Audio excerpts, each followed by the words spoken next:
வீட்டுக்கு போய் அவரு போய் ஆறுதல சொல்லி அவங்களுக்கு ஒரு பக்கம் பலமா ஒரு 4 வார்த்தை பேசிட்டு வரணுமா, இல்ல இவரை தேடி வரணுமா? இவரு செத்துட்டாரா இல்ல இவரை தேடி வரதுக்கு சொல்லு. இவருக்காக எவ்வளவு புள்ளிங்க குடும்பத்துல எவ்வளவு பிரச்சனை. அண்ணனுக்கு தான் போனோம், எங்க விஜயனுக்கு தான் போனோம், ஓட்டல் குடும்பமே குழம்பி செதறி நின்ன நேரத்துல ஏதோ ஒரு கூட்டம் வச்ச அதுக்காக இவ்வளவு ஜனம் வந்து 41 பேர் செத்தாங்க. ஒருத்தர் அடையாள வந்து ஆறுதல சொன்னியாடா? எத்தனை கட்சிக்காரங்க? இந்த கட்சி தான் சொல்ல வரல, பொதுவா பேசுறேன் நானு.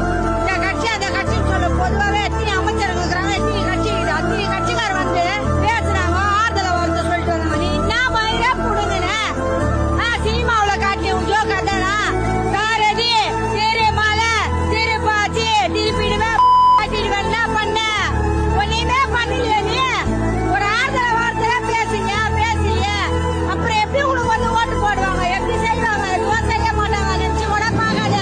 சினிமாவுல தான் உன் திரைப்படம் ஓடும், அரசியல்ல உன் திரையெல்லாம் செல்லாது. ஐயா கலெக்டரே, பேங்க் அதிகாரிங்களே, இவங்க பணத்தை இவங்க கிட்டே திருப்பி கொடுத்துருங்க. அதை நான் வேண்டான்னு சொல்ல. ஆனா அதுக்கு முன்னால இதுங்க கிட்ட 4 வார்த்தை பேசிக்கிறேன். 4 வார்த்தை தான் பேசுவேன். அதுக்கு மேல இதுங்க கிட்ட நான் பேசவே மாட்டேன். ஒண்ணும் தெரியாது அப்பாவி மாதிரி பரிதாபமா நிக்கிறீங்களேடா. டேய் டேய், நீங்க பெரிய ஆளுங்கடா, கெட்ட கேப் மாதிரிடா. நீங்க இவங்களை அடிக்கிறதுல தப்பே இல்ல. இவனுக்கு அடி வாங்கி சாகிறதுக்குன்னே பிறந்தவனுங்க.